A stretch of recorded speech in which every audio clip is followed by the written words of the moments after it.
divisaba por ver si la divisaba. Y solo divisa el polvo del coche que la llevaba, del coche que la llevaba. Venía de la venta, por la calle, y me metí enfrente de la Fuente Nueva, mi padre, y entonces lo oí decir que esta es la guerra. Subía de la habido no está hasta la guerra. Se han sublevado las fuerzas de África y de Canarias. Eso es lo que lo oí decir. Y al 18 de julio, que es sábado. Yo estaba con una camioneta en Beas de Segura la noche antes de empezar la guerra. Dormí en Beas de Segura.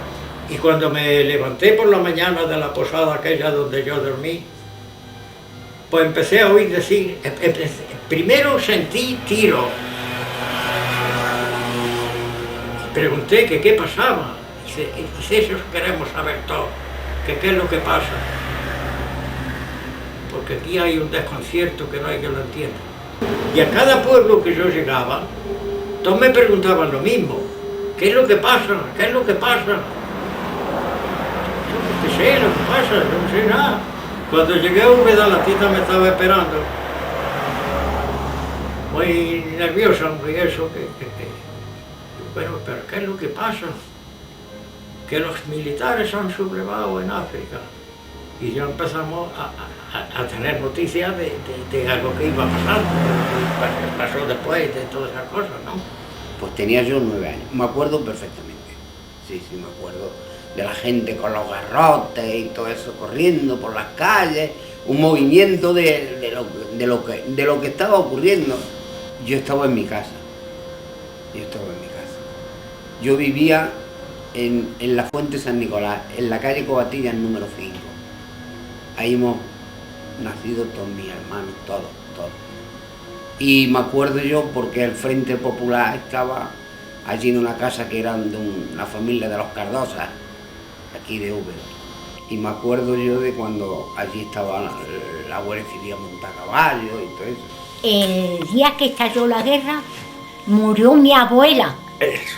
Pues cuando iba el muerto por ahí, por el rastro, entonces le quitaron el crucifijo que tiene, que sabes que tiene las cajas.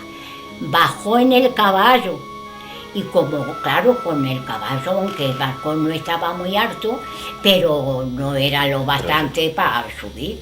Pues entonces no sé cómo se le arregló, que se puso de pie en el caballo y dice, ¡fuera rezo! La noche del sábado 18 de julio de 1936, Gonzalo Queipo de Llano, general en jefe de la Segunda Región Militar, a través de Radio Sevilla, declara el estado de guerra en su demarcación. En Úbeda, al igual que en toda España, hay momentos de confusión. Yo tenía radio y yo me acosté.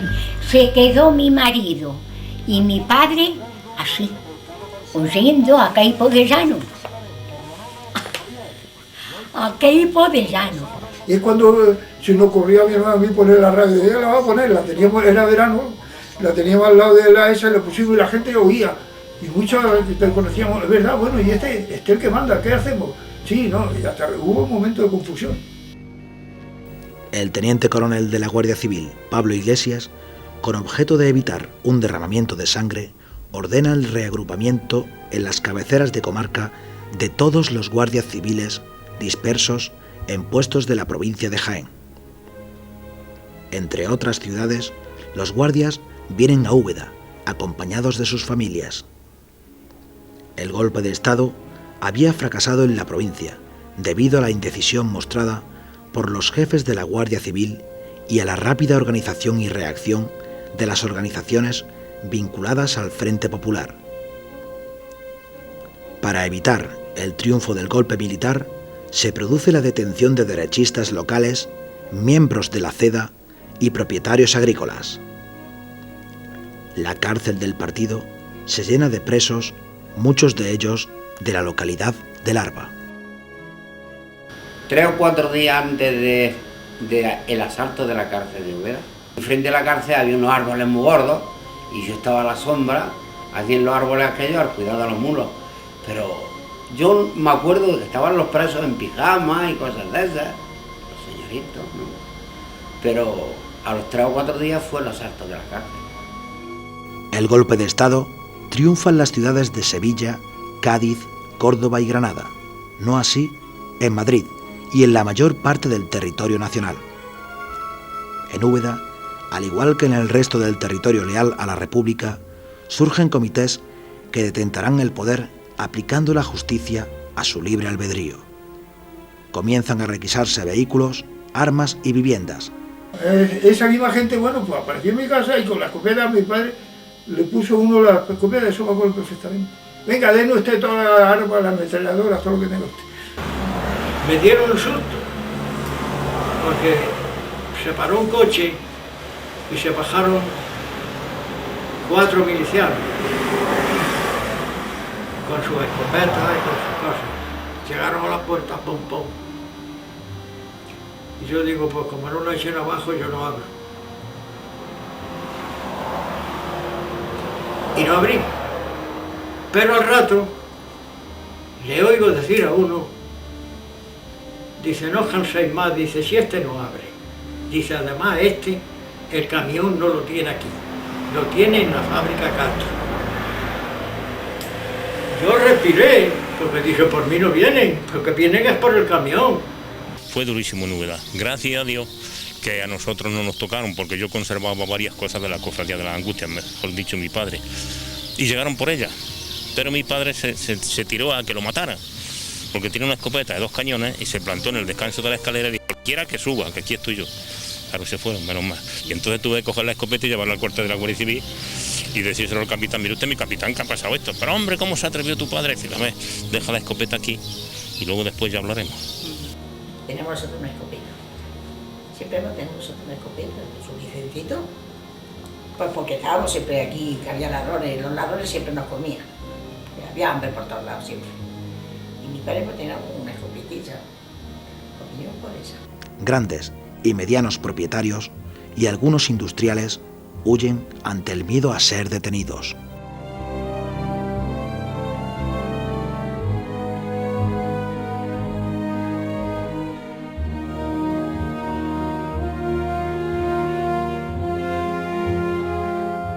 De forma incontrolada, grupos de campesinos, obreros y milicianos, espontáneamente o dirigidos por izquierdistas radicales, se apoderan de las calles desatando su odio contenido sobre las clases pudientes, a las que acusan de ser los instigadores del golpe militar y los causantes de la pobreza y humillación a la que se ha visto sometido el pueblo secularmente.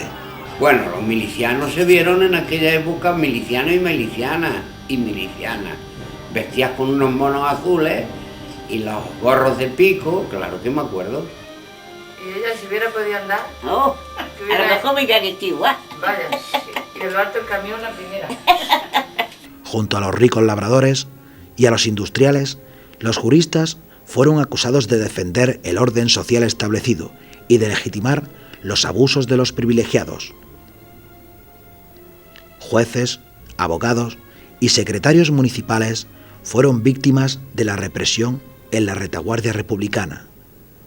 El 23 de julio, la guerra civil se cobra su primera víctima en Úbeda. José María Barrio. Vivía en el Rastro, era secretario del ayuntamiento. También me acuerdo aquel día de decir la gente, mi padre ha matado a José María Barrio. Subieron, estaban en la puerta come paja, que otra buena persona que ha sido siempre también, y era también socialista. Mi padre estaba en la inspección de policía y los vio pasar, el grupo que lo llevaba, hacia la fuente de la Risa. Pues el día que fueron por ahí, por el padre, y que allí a la salida de la calle de Pastores, pues allí lo mataron, y se quedó en la cuneta. Subió una pantilla de gente para arriba. Y luego fue cuando fueron por el hijo que tenía 20 años. ¡Ay! ¡Ay! ¡Que han matado a Barrio! ¡Que han matado a Barrio! Y fue cuando la fuente de la Risa, allí lo esperaron y le dieron a le dispararon al muchacho. Ay. Y ya lo echaron en la camionetilla aquella. Una de las mayores víctimas de aquel verano del 36 fue la Iglesia Católica, a la que los revolucionarios identifican como un firme baluarte del orden tradicional, que había legitimado durante siglos los abusos del rico propietario y del labrador acomodado.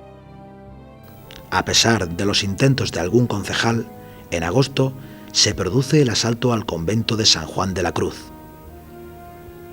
En el interior del convento se encontraba un niño aspirante a novicio, su nombre Jerónimo Maeso. Y claro, allí entraron a la iglesia y la hicieron mixto. Allí los retablos fueron al suelo y etcétera, etcétera.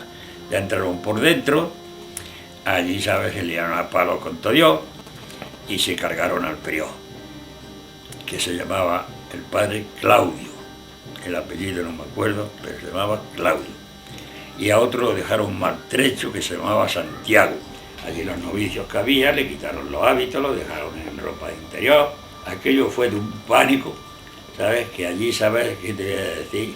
Allí tiritaban de miedo. Y el padre Juan Manuel, pobretico, se bajó al huerto. En el huerto, tú sabes que hay allí un aljibe. En aquel aljibe, el pobretico allí se metió para esconderse, creyendo de que no lo iban a ver. Y claro, lo vieron.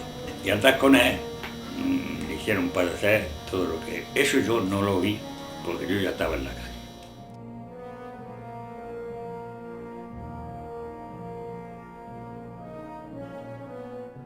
Me acuerdo yo que cuando empezaron a abrir las iglesias y sacar todas esas cosas, pues los chiquillos con trompetas y eran el órgano que lo arrancaban y dice mi papá, ¿y esto qué estará hecho? Y era de estaño. De estaño eran los tubos del órgano que rompían en la iglesia. Y entonces hicieron la hoguera allí en el claro y en mi casa lo que caían eran todas las cosillas de la pintura que hay, y los chiquillos por ahí tocando los tubos del órgano por la calle. No, mi padre no dejó ni madre. Cualquiera salir. Así que, hombre, yo tenía 14 años. Lo voy a sacar al santo si va. De lo que empezaba era uno.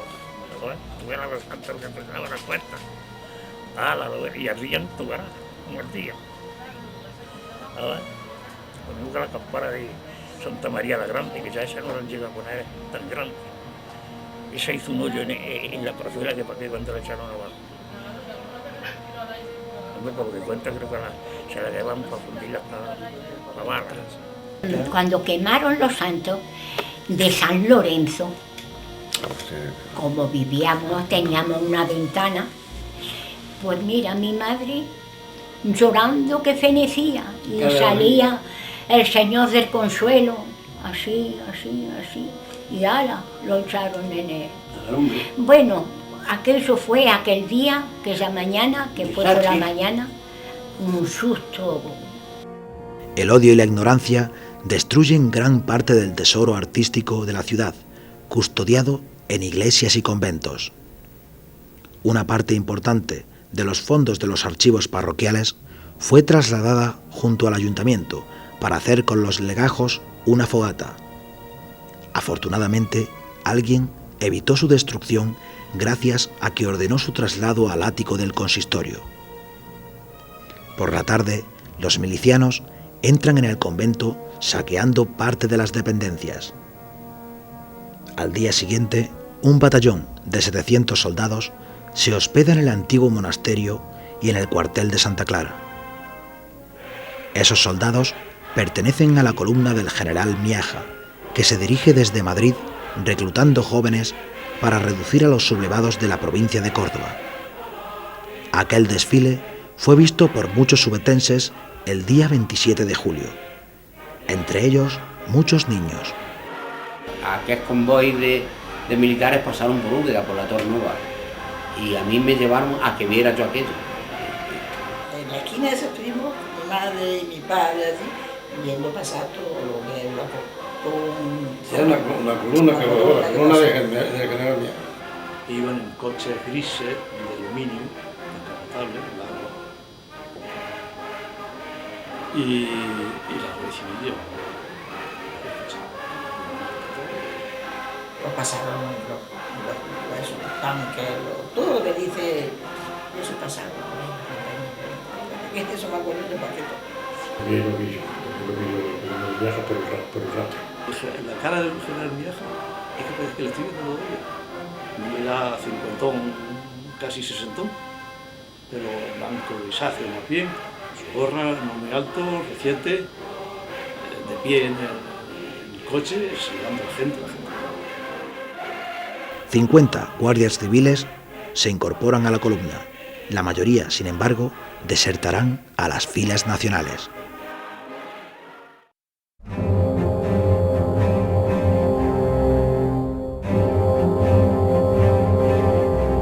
Una muchedumbre, armada al mando de un grupo de dinamiteros de Linares, rodeó la prisión del partido judicial, consiguiendo acceder a ella 3 milicianos, diciendo a los presos que quedaban en libertad y que podían marcharse. Los reclusos, extrañados ante tanta generosidad, se negaron a salir, pero pronto fueron amenazados pistola en mano y una vez en la calle son recibidos por una descarga cerrada que ocasiona la muerte de la mayor parte de ellos. La noche que de los tiros que mataron a todos de la cárcel, que como yo vivía allí en la Torre Nueva, porque yo estuve sintiendo toda la noche los tiros de eso, que me enteré al día siguiente porque yo que sabía lo que era entonces, yo no veía más que de vez en cuando, ¡pum, pum, pum, pum, pum, pum! Los supervivientes retrocedieron dispersándose por las dependencias de la prisión, llegando algunos a ocultarse en los colectores del edificio, permaneciendo en aquel lugar varias horas hasta que al intentar salir fueron asesinados. Solo quedaron 2 supervivientes que salvaron sus vidas de forma milagrosa. Uno de ellos, Cristóbal Herrador Herrera, de 38 años, que fue protegido y ocultado por uno de los asaltantes a quien conocía. El otro superviviente, Pedro Iglesias, fue herido muy grave en la puerta y se refugió en las dependencias personales del director de la prisión, Celedonio Díaz Delgado. Fue descubierto y disparado a bocajarro. Posteriormente, sería trasladado al hospital. Cuando lo vieron, dijeron que aquí hay uno que está vivo. Y entonces llamaron a don Julio Corzo. Y don Julio Corzo, pues le dijo lo siguiente: oye, si lo vaya a matar no lo voy a curar. Y no lo curo, me hagáis conmigo. Y no, este no, ya se ha escapado. Y entonces lo curó. Y tenía un tiro en un ojo, otro tiro creo que lo tenía por aquí, por la parte del hombro, y por no sé qué otro sitio más. Sorprendentemente, y contra todo pronóstico, salvó la vida, aunque perdió el brazo derecho y la visión de un ojo. En total, 47 personas, vecinas de Úbeda y del pequeño pueblo de Larva, murieron en aquella trágica noche. Las razones del asalto a la cárcel no están claras. Algunos testimonios hablan de la venganza por las matanzas de Queipo de Llano contra los obreros de Sevilla y por la crueldad de los moros en las zonas que ocupaban. Otras razones fueron rencores personales. Muchos de los presos eran grandes propietarios agrícolas y conocidos industriales de la ciudad que habrían despedido a trabajadores poco tiempo atrás. También se cuenta que la gran mayoría de los que llevaron a cabo el asalto a la cárcel no eran naturales de Úbeda y sí de otras vecinas localidades, ya que la cárcel tenía competencia en todo el partido judicial. Lo cierto es que aquel lamentable suceso sacudió a las autoridades republicanas locales y provinciales, a las que la situación revolucionaria se les había escapado de las manos. El 19 de agosto es fusilado en Madrid Leopoldo Saro Marín. Su estatua, que había sido trasladada desde el Paseo del Mercado a la finca del Teatino, corrió su misma suerte. En aquel mes de agosto se producen nuevas detenciones. A partir de ahora, a los detenidos se les dará el paseillo, siendo trasladados desde sus domicilios hasta un lugar apartado. Los padrones del cementerio, las puertas del Camposanto o parajes como el Encinarejo serán el escenario de la ejecución. Muy cerca del cementerio vivía Gaspar Rodríguez. Estábamos aquella noche que mataron al de la Blanca, estábamos tomando el fresco. Ay, qué lástima. Oímos decir, baja. Al vecino. Y hasta los disparos. Y todo. Vamos. Del cementerio. Uno de los últimos pasos que se dieron en Úbeda fue Antonio de la Blanca, que vivía en la parcela carretera. Y cuando la familia bajaba de oír los disparos de que habían matado a su marido, porque eran vecinos nuestros, aquello fue una pena. No me di cuenta, no me acordé. Y cuando me metí casi en el cementerio, me volví y di una vuelta por no pasar por ahí. Estaban los muertos todavía. Mientras tanto, las tropas rebeldes avanzan por la provincia de Córdoba. Comienzan a llegar los primeros evacuados huyendo de la guerra. Uno de los que lo hizo de forma más temprana fue un joven llamado Miguel García, huyendo de Espejo en los primeros días de otoño de 1936. En el mes de septiembre ya estaba yo aquí en Úbeda. En Úbeda llegué ¿cuál era la feria, por lo visto? O era San Miguel o era San Francisco, porque había todo lo que día. Y allí pues llegamos y vemos allí Casa del Pueblo. Preguntamos a la mujer que había, una mujer, y dice, mira, hoy es fiesta y están todo el mundo en los toros. Así que vengan después de los toros y ya no te conozco sea. Llegamos allí al ayuntamiento y realmente cuando yo llegué había una cola que estaban haciendo todo el inventario de las colectividades en la guerra. Inspiradas en principios anarquistas, las colectividades fueron la base de la economía obetense durante la guerra, no solo en la agricultura, sino también en el resto de sectores productivos. Como hicieron los fotógrafos una colectividad también, pues todo lo que tenía lo de vara, le cogieron la máquina y todo lo que tiene la llevaron ahí a Seburga. Y allí se concentraron todos. El zapatero estaba donde está hoy, allí en el mercado Maestría. Y por cierto, en aquella colectividad se le hicieron unas botas, pero unas señoras botas, al mariscal Tito. Según sus memorias, Josip Broz Tito no estuvo en la Guerra Civil Española. Sin embargo, son muchos los testimonios de contemporáneos, entre ellos varios en Úbeda, que indican lo contrario, asegurando que el que fuera presidente durante casi 40 años de la antigua Yugoslavia pasó por nuestra ciudad entre 1937 y 1938. Igualmente, y al servicio de la República, la pequeña industria obetense se transformó para la fabricación de material bélico. Úbeda tenía las fundiciones, y Úbeda tenía mucho más industria que la gente. Las 3 fundiciones, la de Fuente, la de Palecín y otra que había un taller más pequeño, se dedicaron a fabricar bombas de mortero, eso. Sí vi yo allí, en el patio de allí de la fundición, sí vi muchas bombas de mano. Lo que es la bomba, el casco de la bomba de mano, sí lo había llamado, por visto se dedicaba en guerra, estuvieron haciendo eso, tanto esa como la de Fuente estuvieron haciendo bombas de mano, no sé qué. Iban mujeres a trabajar, casi todas mujeres, porque el hombre estaba en el frente de los jóvenes, y me acuerdo que había muchas mujeres. Así que muchas viejas de aquí habrán sido fabricantes de bombas. Claro, pues ahí había 500, 400, 500 empleados entre las 3 fundiciones. Yo me acuerdo que pasaban por mi calle, por la calle Grada, para ir a la fundición de Fuentes con el mono puesto y iban a fabricar bombas. También se crearon talleres donde se confeccionaban uniformes para el ejército republicano, como el que estaba ubicado en la sede de las Juventudes Socialistas Unificadas, donde trabajó Juana López Manjón. Me tuve que incorporar a prestar mis servicios en los talleres que formaron las milicias rojas en el palacete de don Gaspar Saro, con domicilio conyugal con su señora doña Nicolasa Díaz, situado en el Rastro. Úbeda organizó la 25 Brigada Mixta, que desarrolló sus acciones en el frente de Pozoblanco. Don Emilio Sánchez Plaza le compondría una marcha militar. Proletarios del mundo entero, con la unión jamás nos vencerán.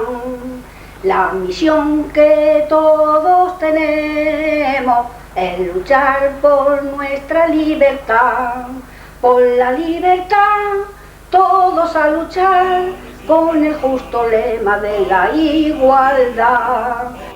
Muchos ubetenses estuvieron diseminados en otros frentes por toda la geografía nacional. Pues me movilizaron en el 38, en febrero, me hicieron instrucción. Luego nos llevaron a Baeza, estuvimos en Baeza hasta mayo, y en mayo nos montaron y nos llevaron hasta menos marzo, ya estaba al frente por ahí.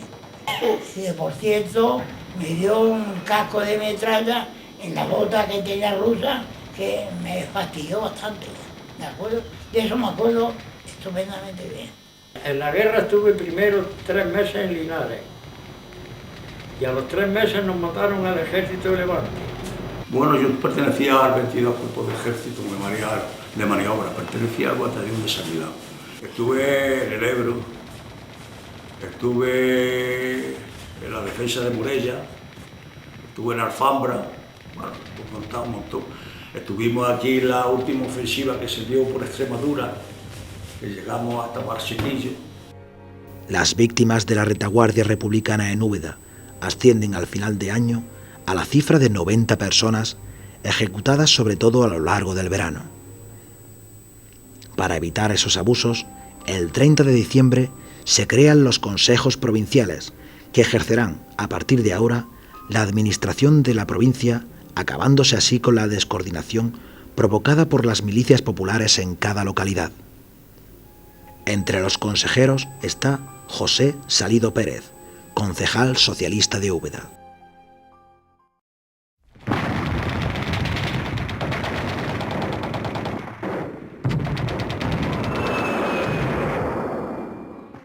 Los avances del ejército rebelde obligan a miles de evacuados a refugiarse en nuestra ciudad, huyendo de los horrores de la guerra. Porque veníamos de las bombas, de hinchados, y de la artillería, y dice, allí vaya a estar tranquilo. Venían camiones enteros. La residencia, ¿sabes? Ahí también hubo otro montón. Bueno, digo, en las casas grandes, ¿sabes? De Úbeda y en muchas iglesias. Pero Santa Clara fue la casa número 1 de evacuados. Ahí había más evacuados que en San Pablo también. Y en Santa María. En todos los sitios donde podían meterlo, porque aquí se desplazó, ¿sabes qué te voy a decir? Media provincia de Córdoba. De Córdoba. Bujalance, Villa del Río, Espejo, bueno. Ahí en Santa María había una hilera de cubos formados como hormillas, y ahí guisaban ahí dentro de Santa María.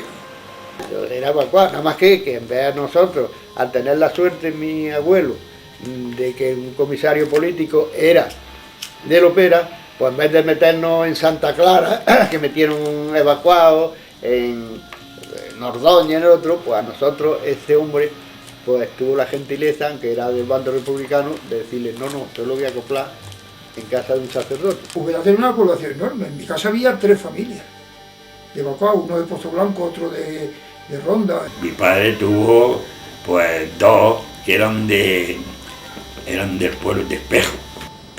Todo cubierto y venían, pero riadas. Úbeda llegó a tener 60 o 70.000 habitantes. Quizás pasaba. Y era incontable. Conviviendo unos con otros, haciendo las necesidades en una orza, en un hoyo. Pero lo que te digo, esas mismas necesidades, es que el bate de mi casa estaba ahí. Con unos atanadores que se llevaban entonces, que eran hechos de la calle Valencia, de cerámica. Una orza que no tenía culo, con un cuchitrín allí hecho con rico, y ese el servicio. Porque es que además estaba lleno de gente de la caja recluta, de la zona de aquí que he pillado de Úbeda, que era media provincia, que venían también para avalanchas, para movilizarlos, para darles ya destino. Aunque la vida de los ubetenses se hace difícil, la presencia de los evacuados supone una novedad que contribuye a promover las relaciones personales, especialmente entre los jóvenes ubetenses y foráneos. Sin embargo, el Comité Local de Refugiados de Úbeda plantea la urgente necesidad de evacuar las basuras acumuladas en los locales ocupados por los evacuados y acabar con los brotes epidémicos de sarna y tifus. es imposible acoger a más población refugiada que se hacina en casas, iglesias y conventos. Otros templos, como El Salvador, se habilitarán con otros fines. Alguna vez que otra he entrado, porque como aquello fue garaje, claro, los chiquillos estábamos por Úbeda, pues íbamos a otros sitios, nos movíamos, me acuerdo de entrarlo allí y ver el garaje, a ver los coches allí dentro. La Virgen ya no estaba, las imágenes no quedaban más que el Cristo. El Cristo parece ser que le pusieron una esa para tirar de él y no le dio miedo, creyendo que se venía toda la pared, y lo dejaron, le dio miedo, por lo que se conservó. Posteriormente, la sacristía de El Salvador albergará un depósito de obras de arte. Así lo confirma un bando del alcalde en julio de 1938, instando a los ciudadanos a devolver todos aquellos objetos históricos y artísticos que se hallaban en los monumentos de la ciudad y que deben ser entregados a la Comisión Defensora del Patrimonio Artístico instalada en la Sagrada Capilla.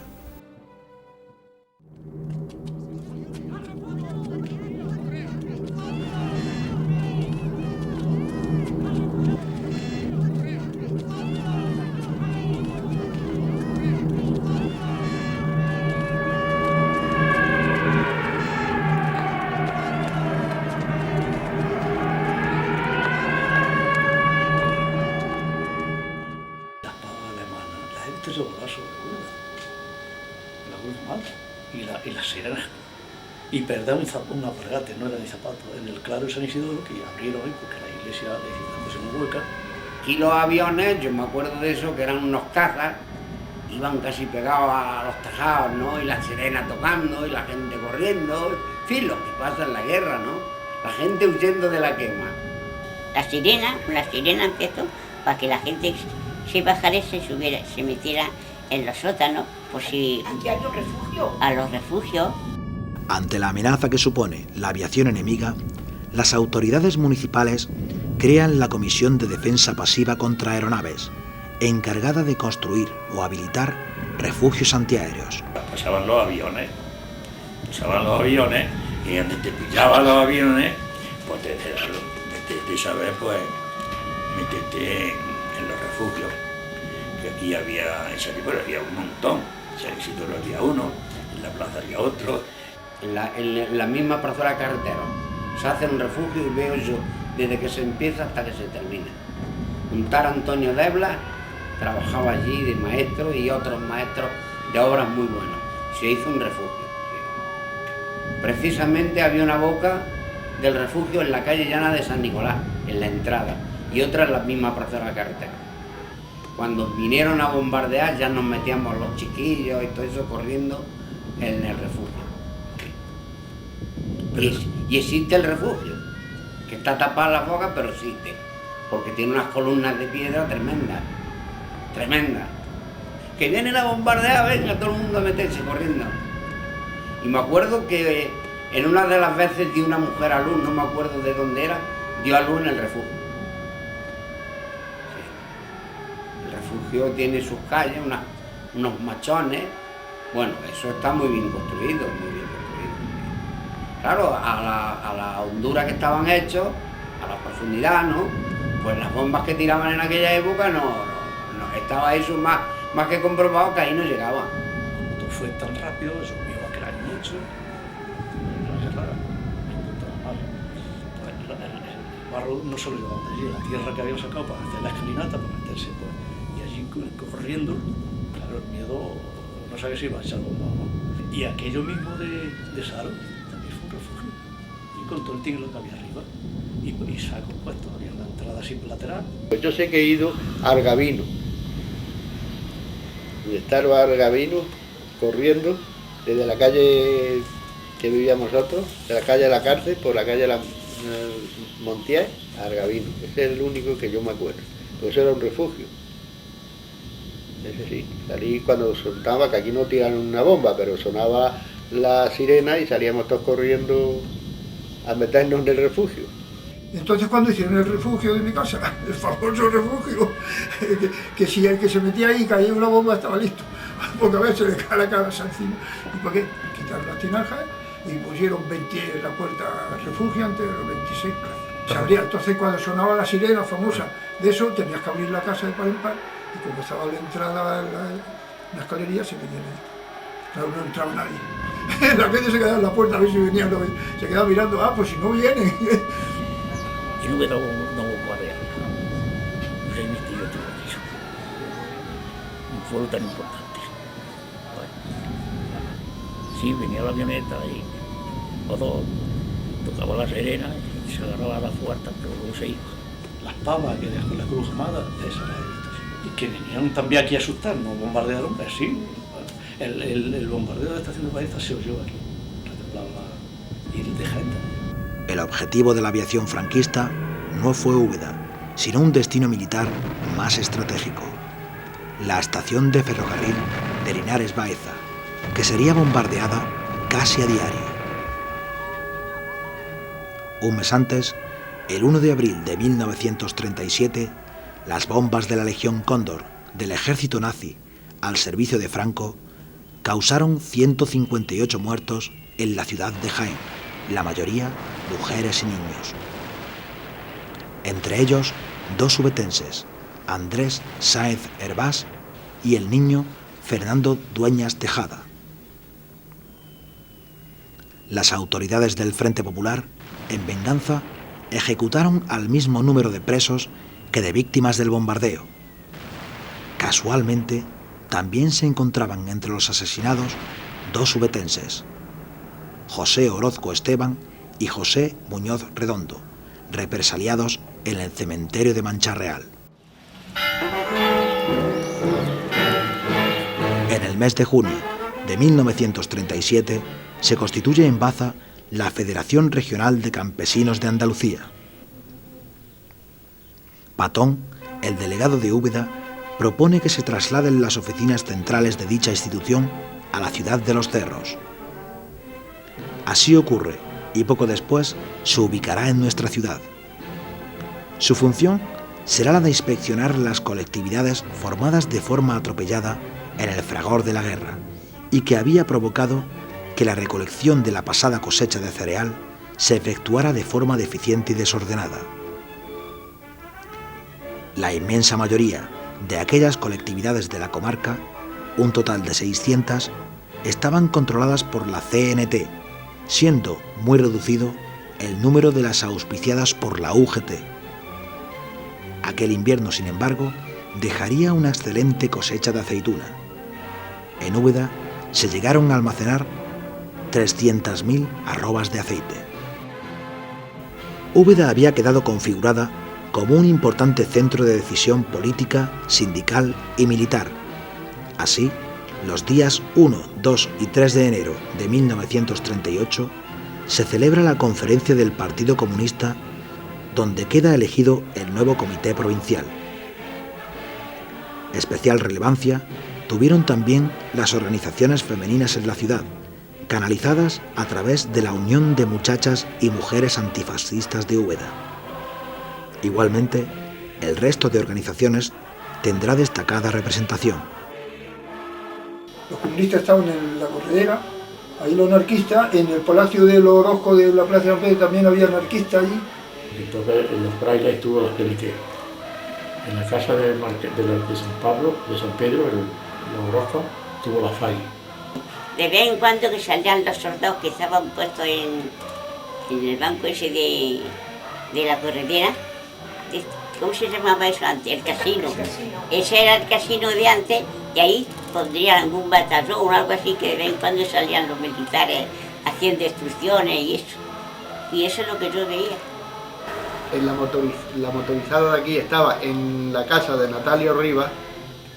Todo eso que de ahí, los patios atrás, estaba lleno de motos muy grandes. Y en la Marquesa de la Rambla estaba el Estado Mayor. Las de tapa estaban lo que hoy son las siervas, ahí tenían el cuartel. Y luego estaba también, había aquí también un grupo de aviación, porque ahí en el llano de las casas, hicieron ahí, ¿sabes?, un pequeño aeródromo, ¿sabes?, que ahí aterrizaban las avionetas cuando venían, ¿sabes?, ya de material ya un poquillo, ¿sabes?, apurado. Eso lo hicieron con vista a que ahí pudieran ellos, ¿sabes? Durante 1938 se suceden los alcaldes en la ciudad. julio dimite don Blas Duarte al incorporarse al Ejército Popular. Será sustituido por don Fernando Cano Aragón, quien a su vez cederá el cargo a final de año a don Bartolomé Arias Cobo. En este periodo se producirá la Batalla del Ebro, la última oportunidad frustrada para la República. En Úbeda, mientras tanto, se revisa el centro de refugiados, combinando a que muchos marchen a sus lugares de origen para aligerar la insoportable carga de población.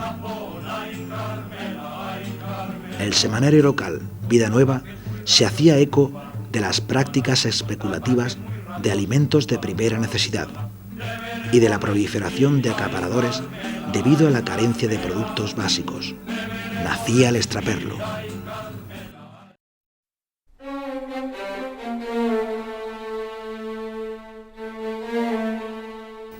Los nacionalistas han ocupado Barcelona.